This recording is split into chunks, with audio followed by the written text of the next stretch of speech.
റൂഹായ്ക്കും സ്തുതി ആദ്യ മുതൽ എന്നേക്ക് തന്നെ ആമീൻ. ദ ട്രൂ ഫെയ്ത്തിലേക്ക് എല്ലാവർക്കും സ്വാഗതം. ഞാൻ യാക്കോബായ സഭയിലെ ഇട്ടൂപ്പ് ആലുക്കൽ കോർ എപ്പിസ്കോപ്പ. സത്യവിശ്വാസം സംബന്ധിച്ച കാര്യങ്ങളാണ് ഇവിടെ പറയുന്നത്.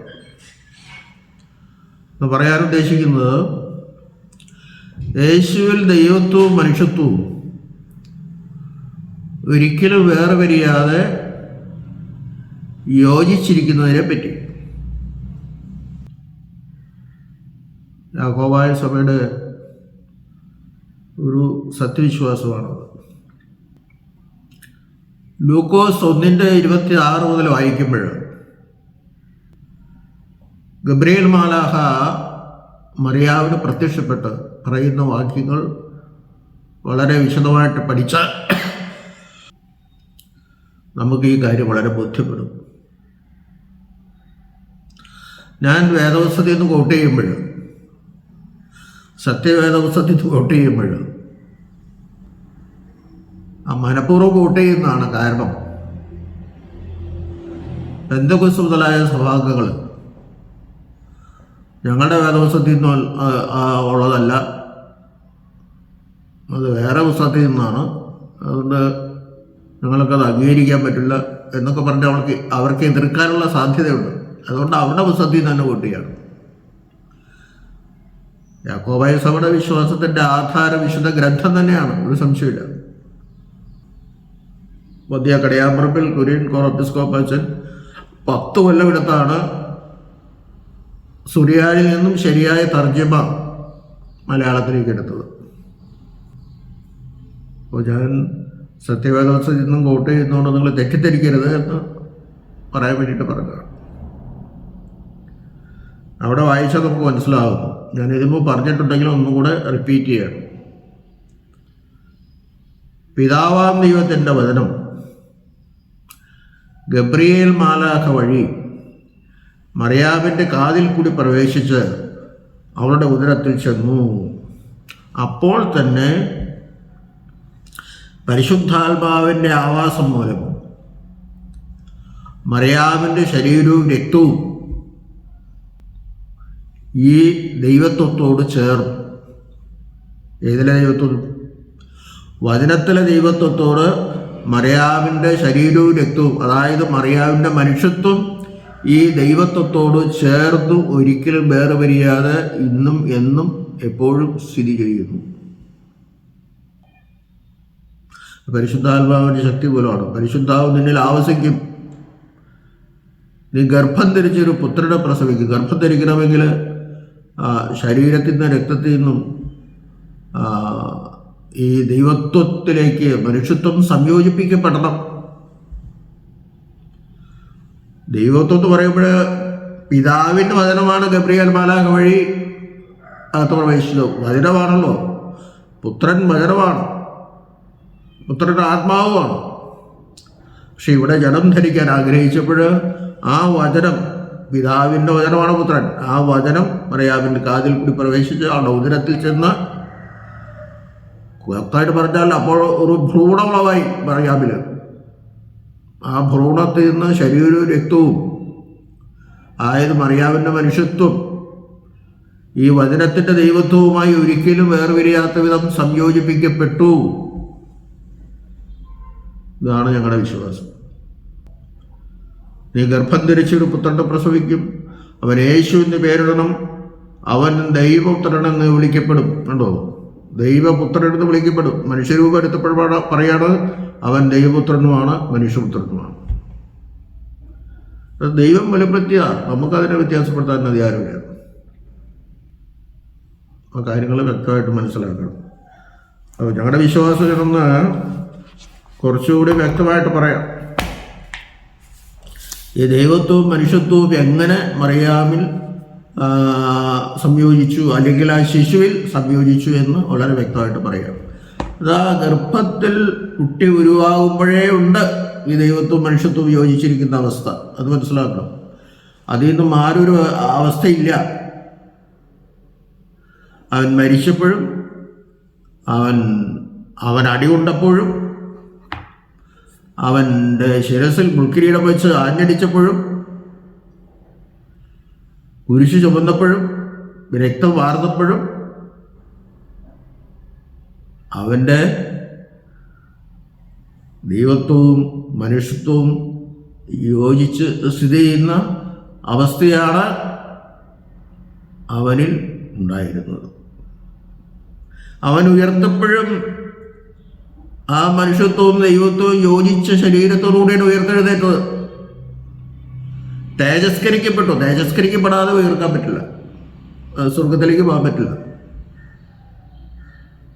തേജസ്കരിക്കപ്പെട്ട ശരീരത്തിന് മനുഷ്യത്വവും ദൈവത്വവും യോജിച്ചിരിക്കുന്നു. ഇപ്പോഴും എപ്പോഴും എന്നേക്ക് യോജിച്ചിരിക്കുന്നു.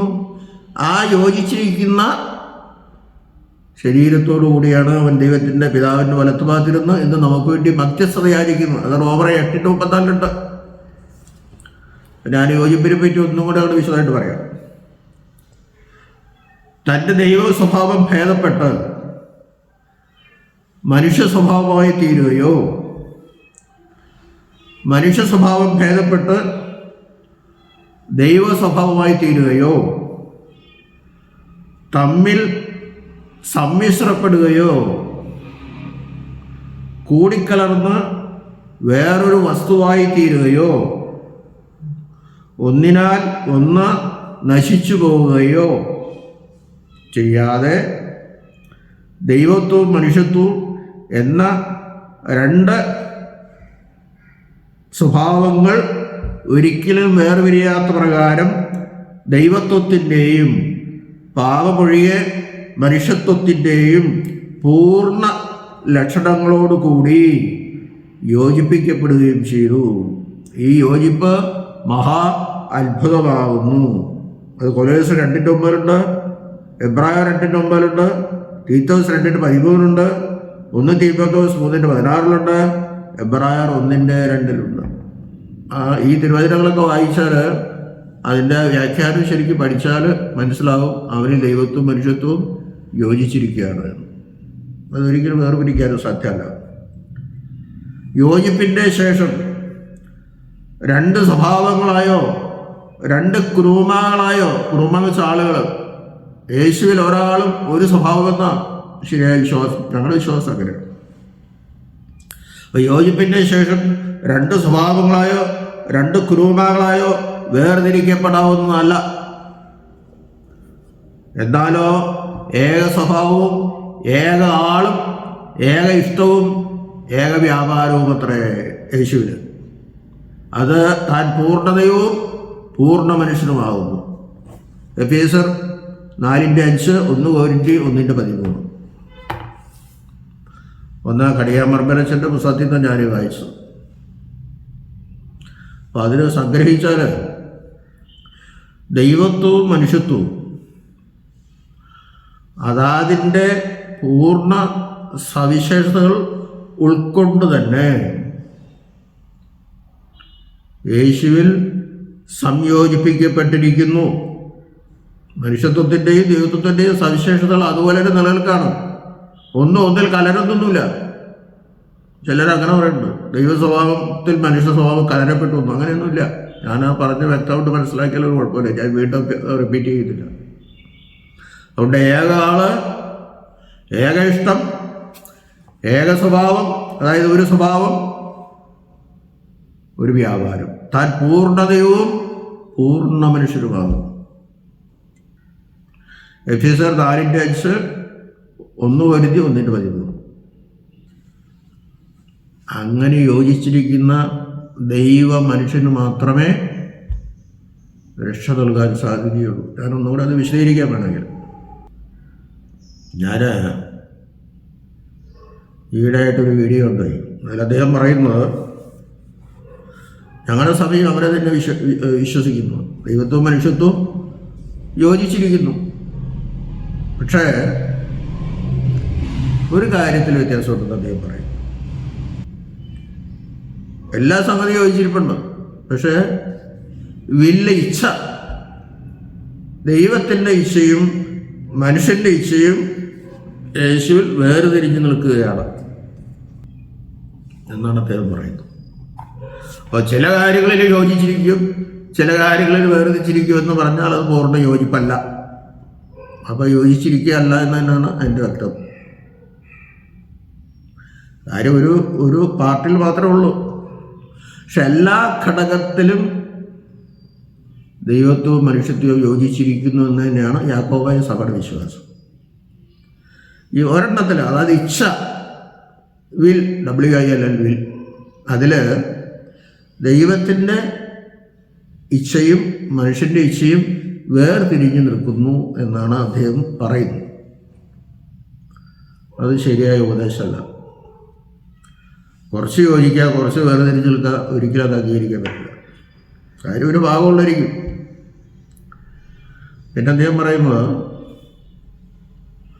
പിതാവ് പറയുന്നതാണ് പുത്രൻ പറയുന്നത്, അല്ലെങ്കിൽ പിതാവ് ചെയ്യുന്നതാണ് പുത്രൻ ചെയ്യുന്നത്. അത് ശരിയാണ്. പിതാവ് പറയുന്നത് പുത്രന് പറയാൻ സാധിക്കുകയുള്ളൂ. നമ്മളത് വ്യക്തമായിട്ട് മനസ്സിലാക്കണം.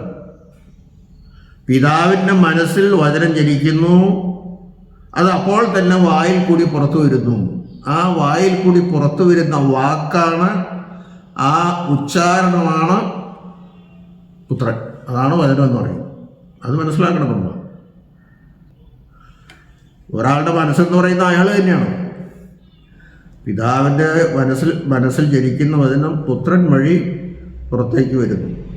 ഉണ്ടാകട്ടെ എന്ന് മനസ്സിൽ തോന്നി, അപ്പം തന്നെ പുത്രൻ അത് കിട്ടി, ഉണ്ടാകട്ടെ എന്ന് പറഞ്ഞു. ആ ഉണ്ടാകട്ടെ എന്ന് പറയുന്നതാണ് പുത്രൻ. പുത്രന് കിട്ടിയെന്ന് പറഞ്ഞാൽ അത് അപ്പോഴും ശരിയല്ല. ഉണ്ടാകട്ടെ എന്ന് പറയുകയാണ് പുത്രൻ. ഉണ്ടാകട്ടെ, പിതാവിൻ്റെ മനസ്സിൽ നിന്ന് വരുന്ന അപ്പം തന്നെ പുത്രനാണ്. പിതാവും പുത്രനും ഒരേ സമയത്താണ്. പ്രായ വ്യത്യാസമില്ല, സമയ വ്യത്യാസമില്ല. എപ്പോൾ പിതാവുണ്ടോ അപ്പോൾ പുത്രനും ഉണ്ട്. അങ്ങനെ നമ്മൾ മനസ്സിലാക്കണം. പിതാവ് സംസാരിക്കുന്നത് പുത്രനിൽ കൂടിയാണ്.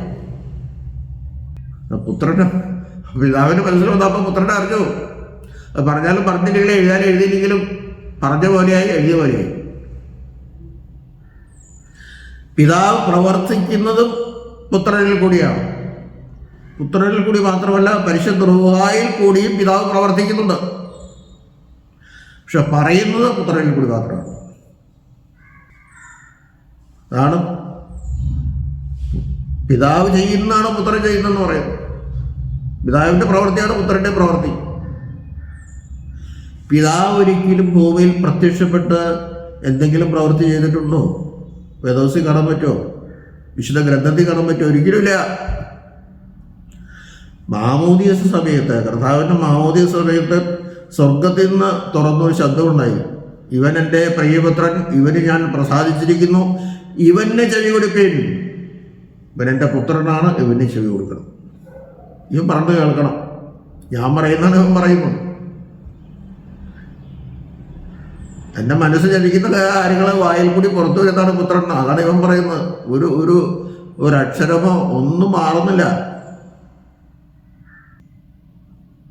അതാണ് പിതാവും പുത്രനും തമ്മിലുള്ള ബന്ധം. ഇതിൽ കൂടുതൽ ബന്ധം നമുക്ക് മനസ്സിലാക്കാൻ പറ്റൂല. അതാണ് പിതാവ് ചെയ്യുന്നത് പുത്രൻ ചെയ്യുന്നു എന്ന് പറയുമ്പോൾ, പിതാവ് ചെയ്യുന്നതേ പുത്രന് ചെയ്യാൻ സാധിക്കുള്ളൂ, പിതാവ് പറയുന്നതേ പുത്രന് പറയാൻ സാധിക്കുകയുള്ളൂ. അങ്ങനെ അത് മനസ്സിലാക്കണം. അങ്ങനെ മനസ്സിലാക്കുമ്പോൾ ഈ ദൈവത്വം മനുഷ്യത്വം യോജിച്ചിരിക്കുന്നു എന്ന് മനസ്സിലാവും. അതുകൊണ്ട് അവിടെ അത് വേർതിരിച്ച് നിൽക്കുകയല്ല ചെയ്യുന്നത് പിതാവ്. പിന്നെ അദ്ദേഹം പറയുന്നത്, ഗത്സമനീ തോട്ടത്തിൽ പോയി കർത്താവ് പ്രാർത്ഥിച്ചു, യേശു പ്രാർത്ഥിച്ചു, പിതാവെ കഴിയുമെങ്കിൽ ഈ പാനപാത്രം എങ്കിൽ നിന്ന് നീക്കണമേ. അത് അദ്ദേഹം പറയുന്നത് അത് മനുഷ്യത്വത്തിലാണ് പ്രാർത്ഥിച്ചത്. മനുഷ്യൻ്റെ ഇച്ഛയാണത്. ഇച്ഛയിലാണ് കർത്താവ് പ്രാർത്ഥിച്ചത്. കർത്താവ് പ്രാർത്ഥിച്ചു എന്നുള്ളത് ശരിയാണല്ലോ. കഴിയുമെങ്കിൽ ഈ പാനപാത്രം എന്നിൽ നിന്ന് നീക്കണമേ. പിതാവും പുത്രനും കൂടി തീരുമാനിച്ച കാര്യമാണ് ആദ്യം. ബാലകന്മാരെ സൃഷ്ടിച്ചിട്ട് പാപം ചെയ്തു. മനുഷ്യരെ സൃഷ്ടിച്ചാൽ പാപം ചെയ്യും, ഒരു സംശയമില്ല. അപ്പോൾ പുത്രൻ പറഞ്ഞു, ഞാൻ മനുഷ്യാവതാരം എടുത്ത് മരിച്ച് അവനെ രക്ഷിച്ചോളാം. അത് തൃത്വത്തിൻ്റെ തീരുമാനമാണ്. പിതാവ് അത് അംഗീകരിക്കുന്നു. വാസ്തവത്തിൽ പിതാവിൻ്റെ മനസ്സിൽ വരുന്ന പുത്രൻ പറഞ്ഞു മാത്രമേ ഉള്ളൂ. പരിശുദ്ധ അതിനെ അംഗീകരിക്കുകയും ചെയ്യണം. അപ്പോൾ പുത്രൻ നേരത്തെ അറിയാം ഞാൻ മരിക്കണം. പക്ഷെ എങ്കിലും ഈ വേദന അനുഭവിക്കുന്നത് ദൈവത്വത്തിലും മനുഷ്യത്വത്തിലുമാണ്. ഇദ്ദേഹത്തിൻ്റെ സഭ ഏതിലെ വിശ്വസിക്കണമെന്ന് എനിക്കറിയില്ല. മനുഷ്യത്വത്തിൽ മാത്രമാണോ വേദന അനുഭവിച്ചത് എന്ന് പറഞ്ഞാൽ ശരിയാവില്ല. മറിയാം വഹിച്ചത് ദൈവവും മനുഷ്യനുമായ ഒരാളെയാണ്. ദൈവ മനുഷ്യനെയാണ് മറിയാം 9 മാസം വഹിച്ച് പ്രാർത്ഥിച്ചത്. ദൈവത്തെ മാത്രമല്ല, മനുഷ്യനെയും മാത്രമല്ല, ദൈവവും മനുഷ്യനുമായവരെ. ദൈവത്തോട് പെരുമാറാൻ ദൈവവും മനുഷ്യനോട് പെരുമാറാൻ മനുഷ്യനുമായിരിക്കണം. എങ്കിലേ ദൈവത്തെയും പിതാവിനെയും ജനത്തെയും തമ്മിൽ യോജിപ്പിക്കാൻ പറ്റുള്ളൂ, രഞ്ജിപ്പിക്കാൻ പറ്റുള്ളൂ. അതുകൊണ്ടാണ് 1 തീമോഥെയോസ് 2:5 പൗലോസ്ലീഹ പറയുന്നത്, ദൈവത്തിനും മനുഷ്യരുടെ ഇടയിൽ മധ്യസ്ഥൻ ഒരുവൻ, മനുഷ്യനായ യേശുക്രിസ്തു തന്നെ. മനുഷ്യനായ യേശുക്രിസ്തു, ആ യേശുക്രിസ്തു എന്ന് പറയുമ്പോൾ അവനിൽ ദൈവത്വവും മനുഷ്യത്വവും ഉണ്ട്. നീ അവന് യേശു എന്ന് പേരിടണം. പിതാവ് പറഞ്ഞതാ, അവൻ ദൈവപുത്രനെന്ന് വിളിക്കപ്പെടും. മനുഷ്യാവതാരത്തിൽ മനുഷ്യനായി ദൈവപുത്രനെന്ന് വിളിക്കപ്പെടുകയും ചെയ്യും. അത് വളരെ ക്ലിയറായിട്ട് നമ്മൾ മനസ്സിലാക്കണം. അപ്പം ഇവിടെ ഒരു പ്രത്യേക സ്വഭാവത്തിലാണ് പ്രാർത്ഥന വരുന്നത്. ആ വേദന അത്ര കഠിനമാണ്. ആത്മാവിലും ശരീരത്തിലും വേദന അനുഭവിക്കുകയാണ്. അതായത് ദൈവത്വത്തിലും മനുഷ്യത്വത്തിലും വേദന അനുഭവിക്കുകയാണ്. കർത്താവിനറിയാൻ മാറ്റിക്കിട്ടൂലത്. എനിക്കതുകൊണ്ട് നമ്മളെ അത് പഠിപ്പിക്കാൻ വേണ്ടിയിട്ടാണ്. ഈ മരണത്തിൻ്റെ വേദന അത്ര തീവ്രമാണ്, കഠിനമാണ് എന്ന് നമ്മെ പഠിപ്പിക്കാൻ വേണ്ടിയിട്ടാണ്. കാരണം നമ്മുടെ പാപം കൊണ്ടാണല്ലോ ഇതൊക്കെ വരേണ്ടത്. അപ്പം തന്നെ പ്രാർത്ഥിച്ചു, പിതാവേ, എങ്കിലും എൻ്റെ ഇഷ്ടമല്ല നിൻ്റെ ഇഷ്ടം നടക്കട്ടെ.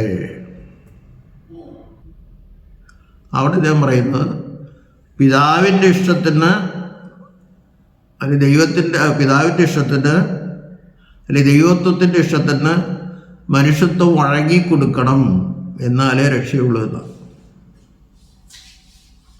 അത് അംഗീകരിക്കാൻ പറ്റില്ല. പിതാവിൻ്റെ ഇഷ്ടവും പുത്രൻ്റെ ഇഷ്ടം രണ്ടല്ലല്ലോ, ഒരു ഇഷ്ടമാണ്. അതാണ് ഒരു യോജിപ്പ്.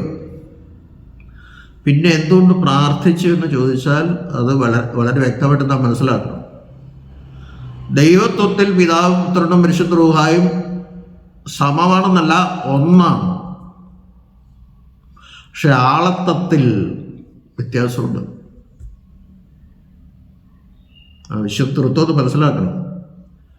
പിതാവിൻ്റെ ആളത്വം പിതൃത്വമാണ്, അത് പിതാവിന് മാത്രമുള്ളതാണ്.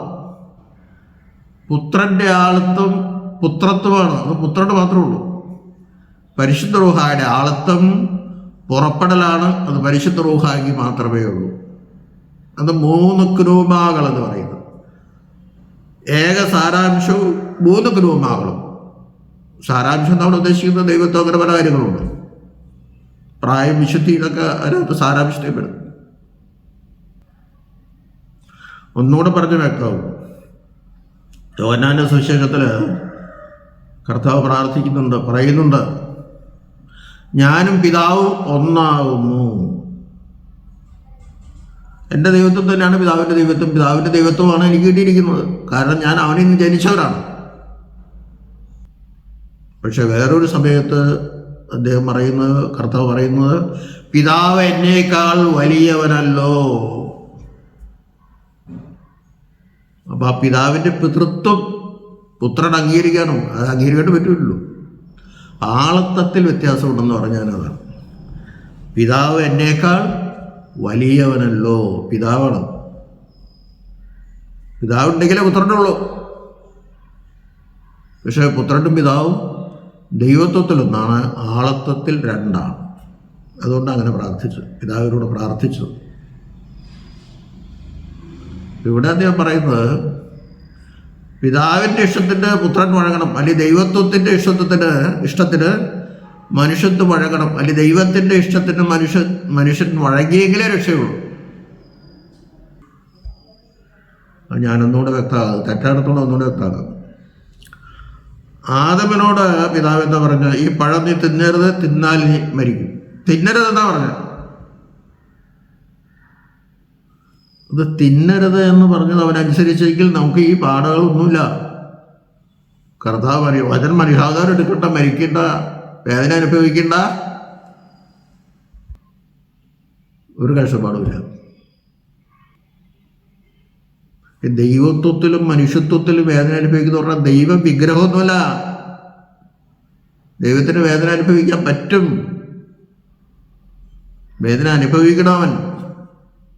ഞാൻ പറഞ്ഞു വന്നത്, ആദം ഹവ്വായും പാപം ചെയ്തില്ലെങ്കിൽ, ദൈവത്തിൻ്റെ ഇഷ്ടത്തിന് അവർ നിന്നിരുന്നെങ്കിൽ അവർ രക്ഷപ്പെട്ടു. അവർക്ക് വേറെ പിന്നെ കർത്താവ് മനുഷ്യാവതാരം എടുക്കേണ്ട ആവശ്യമില്ല, മരിക്കേണ്ട ആവശ്യമില്ല, ഉയർക്കേണ്ട കാര്യമൊന്നുമില്ല. പക്ഷേ ദൈവത്തിൻ്റെ ഇഷ്ടത്തിന് മനുഷ്യൻ വഴങ്ങിയില്ല, അപ്പം പാപം വന്നു. അതുകൊണ്ടാണ് പാപം വന്നത്.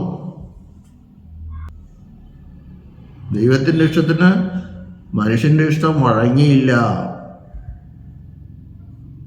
സാത്താനാക്കിയിട്ട് ഹവ്വ പറിച്ചു, ആദമിന് കൊടുത്തു. എന്തുപറ്റി? നാണം തോന്നി. ദൈവം കൊടുത്ത ദൈവിക തേജസ് ഇല്ലാതായി. ആ തേജസ് വീണ്ടെടുക്കാൻ മനുഷ്യന് മാത്രം സാധ്യമല്ല, ദൈവത്തിന് മാത്രവും സാധ്യമല്ല. ദൈവം ആത്മാവാണ്. അവൻ മരിച്ചത് നമ്മളെല്ലാവരും കാണാം. ആത്മാവിൽ മരിച്ചത് നമ്മളറിയോ? അല്ലെങ്കിൽ ദൈവത്തിൻ്റെ സ്വർഗത്തിൽ എന്തുകൊണ്ടാ എൻ്റെ പാപം ക്ഷമിച്ചിരിക്കുന്നു എന്ന് പറഞ്ഞാൽ പോരാ. കാരണം മനുഷ്യൻ ചെയ്ത പാപത്തിൻ്റെ പരിഹാരം മനുഷ്യനെ കൊണ്ട് മാത്രം പറ്റില്ല, ദൈവത്തെ കൊണ്ട് മാത്രം പറ്റില്ല. അത് ശരിയാണത്. ദൈവവും മനുഷ്യനുമായിരിക്കണം. ദൈവം മനുഷ്യനായെങ്കിലേ ഈ രക്ഷ മനുഷ്യന് കിട്ടുള്ളൂ. അപ്പോൾ ദൈവത്തിൻ്റെ ഇഷ്ടത്തിന് മനുഷ്യൻ വഴങ്ങിയില്ല, അതുകൊണ്ട് പാപം വന്നു. അവിടെ ദൈവവും മനുഷ്യനും മരിക്കണം. ഞങ്ങളുടെ വിശ്വാസം മരണത്തിന് ശേഷം ദൈവത്വം അവൻ്റെ ആത്മാവിൽ നിന്നോ ശരീരത്തിൽ നിന്നോ വേർപെട്ടില്ല. ദൈവം മരിക്കുന്നു എന്ന് പറയുമ്പോൾ പലർക്കും പേടിയ, ദൈവം മരിക്കും എന്നേ പറയണത്. ഈ മരണം എന്ന് വെച്ചാൽ ശരീരവും ആത്മാവ് വേർപിരിയുന്നതാണ്. 3 ദിവസത്തേക്ക് വേർപിരിഞ്ഞു നിന്നു. ആത്മാവ് ആത്മാവായിട്ട് നിന്നു, ശരീരം വേറെ നിന്നു, അടക്കപ്പെട്ടു. ആത്മാവ് മാത്രമായിട്ടല്ല വചനം ഇരുത്തേ. അന്ന് വചനം മരിച്ചു എന്നാണ് നമ്മൾ പറഞ്ഞേ. വചനം ജീവനോട് അന്നിരുന്നു. ഇന്നും വചനം ഈ ആത്മാവ് ശരീരം വേർപെട്ടു എന്നല്ലാതെ, ആ പഴയ അവസ്ഥയിലേക്ക് പോയി എന്നല്ലാതെ വേറെ ഒന്നും അവിടെ സംഭവിച്ചിട്ടില്ല. പക്ഷെ നമ്മെ സംബന്ധിച്ചിടത്തോളം അത് മരണം തന്നെയാണ്. ദൈവം മരിച്ചു. ദൈവം മരിച്ചില്ലെങ്കിൽ പാപം പരിഹരിക്കപ്പെടുകയില്ല. കാരണം ഹവ്വ ഉടുപ്പുണ്ടാക്കാൻ ഇലകൾ കൂട്ടി തുന്നി. വെയിൽ വന്നപ്പോൾ തുടങ്ങിപ്പോയി. അതിൻ്റെ അർത്ഥം നമ്മുടെ പാപത്തിന് നമ്മെ കൊണ്ട് പരിഹാരം വരുത്താൻ സാധ്യമല്ല. നേരത്തെ പറഞ്ഞ പോലെ ദൈവത്തിന് നിന്റെ പാപം മോചിച്ചിരിക്കുന്നു പറഞ്ഞാൽ മതി. പക്ഷെ അങ്ങനെ പറഞ്ഞാലും തീരൂല. ദൈവം ഒരു കുഞ്ഞാടിനെ കൊന്ന് അതിൻ്റെ തോലെടുത്ത് അവരെ ധരിപ്പിച്ചു. ഒരു തോലുണ്ടാവട്ടെ എന്ന് പറയുണ്ടാവില്ലേ? പോരാ, കുഞ്ഞാടിനെ കൊന്ന് രക്തം വീണ് ഈ പാപത്തിന് പരിഹാരമുള്ളൂ. ആരുടെ? കുഞ്ഞാടിൻ്റെ രക്തം. ആ കുഞ്ഞാടാണ് യേശു ക്രിസ്തു. പേദന്റെ പ്രതീസായാലും വെച്ച് തന്നെ ഇത് സംഭവിച്ച കാര്യം പറയണത്. അപ്പോൾ മനുഷ്യൻ്റെ പാപപരിഹാരത്തിന് ദൈവവും മനുഷ്യനുമായവൻ വേണം. അവിടെ ദൈവത്തിൻ്റെ ഇഷ്ടത്തിന് മനുഷ്യൻ വഴങ്ങിയില്ല. വഴങ്ങി പ്രശ്നമൊന്നുമില്ല. ഇപ്പോഴും നമ്മൾ ദൈവത്തിൻ്റെ ഇഷ്ടത്തിന് ഉഴകണ്ടോ? പാപം തുടർന്നുകൊണ്ടിരിക്കുകയാണ്. അതുകൊണ്ട് വിശുദ്ധ ബലിയും തുടരണം. പലരും പറയാം, ഒരു പ്രാവശ്യം തൂങ്ങി പിന്നെ തൂങ്ങേണ്ട ആവശ്യമുണ്ടോ? പിന്നെ മരിക്കേണ്ട ആവശ്യമുണ്ടോ? നിങ്ങളെന്തിനാ കുർബാന അർപ്പിക്കണേ? എങ്കിൽ എന്തുകൊണ്ട് യേശുപ്പോഴും പിതാവിന് വലത്തുപാതിരുന്നത് തൻ്റെ ആടിപ്പാടുകളെ കാണിച്ചുകൊണ്ട് ഈ മധ്യസ്ഥത യാചിക്കുന്ന എന്തിനാ? പാപം തുടർന്നുകൊണ്ടിരിക്കുന്നതുകൊണ്ട് ഈ ബലിയും തുടരണം. എബ്രായർ 10:9 അവൻ രണ്ടാമത്തേതിനെ സ്ഥാപിപ്പാൻ ഒന്നാമത്തേതിനെ നീക്കിക്കളഞ്ഞു. ഒന്നാമത്തെ രക്തബലി, യേശുവിൻ്റെ ബലി രക്തബലിയായിരുന്നു. യേശുവിൽ അഹറോന്റെ പൗരോഹിത്യവും മൽക്കീസദേക്കിന്റെ പൗരോഹിത്യവും ഉണ്ട്, സത്യം. അച്ഛന്മാർ അണിയുന്ന ഈ അംശവസ്ത്രം അഹറോന്റെ അംശവസ്ത്രമാണ്. അഹറോന്റെ അംശവസ്ത്രം ധരിച്ച് പട്ടക്കാരൻ അഹറോന്റെ പൗരോഹിത്യത്തിലാണ് അപ്പോൾ വീഞ്ഞ് വാഴ്ത്തി ആ വീഞ്ഞ് ക്രൂശിൽ ചൊരിഞ്ഞ് രക്തമാക്കി തീർക്കുന്നത്. കർത്താവ് രക്തബലി അർപ്പിച്ച്, മൃഗബലിയല്ല, രക്തബലി അവരെ തന്നെ സമർപ്പിക്കുകയായിരുന്നു. അപ്പോൾ വിശുദ്ധ കുർബാനയിൽ കർത്താവിൻ്റെ ശരീരം, ക്രൂശിൽ മുറിക്കപ്പെട്ട ശരീരവും രക്തം, ക്രൂശിൽ ചൊരിഞ്ഞ രക്തവും. ശരീരം എന്ന് പറയുമ്പോൾ അത് ഉയർത്തെഴുന്നേറ്റ ശരീരവും ക്രൂശിൽ മുറിക്കപ്പെട്ട ശരീരവുമാണ്. അങ്ങനെ നാം വിശ്വസിക്കേണ്ടത്. കാരണം യേശുവിന് ഒരു ശരീരമുള്ളൂ, രണ്ട് ശരീരമായിട്ട് പറയാൻ പറ്റില്ല. പിന്നുള്ളത് സഹശരീരമാണ്, അത് ഭൗമികമായ ശരീരം, അത് അറിയണം. അപ്പോൾ ശരിക്കും മനസ്സിലാക്കണം, ദൈവവും മനുഷ്യനുമായവന് മാത്രമേ യോജിച്ചിരിക്കുന്ന ആ ദൈവത്വത്തിനും മനുഷ്യത്വത്തിനും ആയിരിക്കുന്ന യേശുവിന് മാത്രമേ രക്ഷ നൽകാൻ സാധിക്കുകയുള്ളൂ. ദൈവത്തിൻ്റെ ഇഷ്ടത്തിന് മനുഷ്യൻ വഴങ്ങിയാൽ രക്ഷയില്ല. അങ്ങനെ രക്ഷയായിരുന്നെങ്കിൽ ആദം പാപം ചെയ്യില്ലായിരുന്നു. ആദം ആ ഇഷ്ടത്തിനാണ് വഴങ്ങിയെങ്കിൽ മതിയായിരുന്നു. വഴങ്ങിയില്ലോ, അപ്പം തെറ്റ് വന്നു. ആ തെറ്റ് പരിഹരിക്കണമെങ്കിൽ ദൈവവും മനുഷ്യനുമായവൻ വേദന അനുഭവിച്ച് മരിച്ച് അടക്കപ്പെട്ട് ഉയർക്കണം. തേജസ്കരിക്കപ്പെട്ട ശരീരങ്ങളോട് ഉയർത്തെഴുന്നേറ്റിട്ട് ഇപ്പോഴും അവൻ മധ്യസ്ഥ യാചിച്ചുകൊണ്ടിരിക്കുകയാണ്. ഞങ്ങളെ വിശുദ്ധ കുർബാന ചൊല്ലുമ്പോൾ ഈ വീഞ്ഞും വെള്ളവും സമമായിട്ടാണ് ചേർക്കണം. കൂടുതൽ കുറവ് വരാൻ പാടില്ല. എത്ര വീഞ്ഞെടുക്കുന്നോ അത്രയും വെള്ളം ചേർക്കണം. കാരണം യേശുവിൻ ദൈവത്വവും മനുഷ്യത്വവും ഈക്വലായിട്ട് സ്ഥിതി ചെയ്യുന്നു. 100% ദൈവത്വം ഉണ്ടെങ്കിൽ 100% മനുഷ്യത്വം ഉണ്ട്. 50% മനുഷ്യത്വം ഉണ്ടെങ്കിൽ 50% ദൈവത്വം ഉണ്ട്. 100% ദൈവത്വം ഉണ്ടെങ്കിൽ 100% മനുഷ്യത്വം. 50% ദൈവത്വം ഉണ്ടെങ്കിൽ 50% മനുഷ്യത്വം. 30% മനുഷ്യത്വം ഉള്ളെങ്കിൽ 30% ദൈവത്വം ഉള്ളൂ. ഈക്വലാണ്. അങ്ങനെയുള്ള ആളൊക്കെ രക്ഷ നൽകാൻ സാധിക്കുകയുള്ളൂ. ഞാൻ ദീർഘമായിട്ട് പോകുന്നില്ല, കാര്യങ്ങളും മനസ്സിലായി എന്ന് വിചാരിക്കുന്നു. ദൈവവിഗ്രഹമല്ല, ദൈവത്തിന് വേദന അനുഭവിക്കാൻ സാധിക്കും. വേദന അനുഭവിച്ചെങ്കിൽ ഈ പാപത്തിന് പരിഹാരമുള്ളൂ. ദൈവം മനുഷ്യനായെങ്കിൽ മനുഷ്യന് രക്ഷയുള്ളൂ. ഒരു കാര്യം ഞാൻ പറയട്ടെ, മനുഷ്യൻ മാത്രമാണ് മരിച്ചതെന്ന് പലരും പറയുന്നുണ്ട്. ഇദ്ദേഹത്തിൻ്റെ സഭ എങ്ങനെ വിശ്വസിക്കണമെന്ന് എനിക്കറിയില്ല. മനുഷ്യൻ മാത്രമാണ് നമുക്ക് വേണ്ടി മരിച്ചെങ്കിൽ ആ മനുഷ്യനോട് നമ്മൾ പ്രാർത്ഥിച്ചിട്ട് എന്തെങ്കിലും പ്രയോജനമുണ്ടോ? ഒരു പ്രയോജനമില്ല. നിങ്ങൾ ആലോചിച്ച് നോക്ക്, ഒരു പ്രയോജനമില്ല. അപ്പോൾ ദൈവവും മനുഷ്യനുമായവൻ മരിക്കണം, അവനെയാണ് നമ്മൾ ആരാധിക്കുന്നത്. അവനിൽ കൂടിയാണ് നമ്മുടെ പാപത്തിൻ്റെ പരിഹാരം കിട്ടുള്ളൂ. അപ്പോൾ ഈ ദൈവത്വവും മനുഷ്യത്വവും ഒരിക്കലും വേറെ വരിയാതെ യോജിച്ചിരിക്കുന്ന അവസ്ഥയെപ്പറ്റി നിങ്ങൾ മനസ്സിലാക്കണം. അത് പൂർണ്ണമായിട്ട് മനസ്സിലാക്കണം എന്ന് ഞാൻ അപേക്ഷിക്കുകയാണ്. ദൈവം നമ്മെല്ലാവരെയും അനുഗ്രഹിക്കട്ടെ.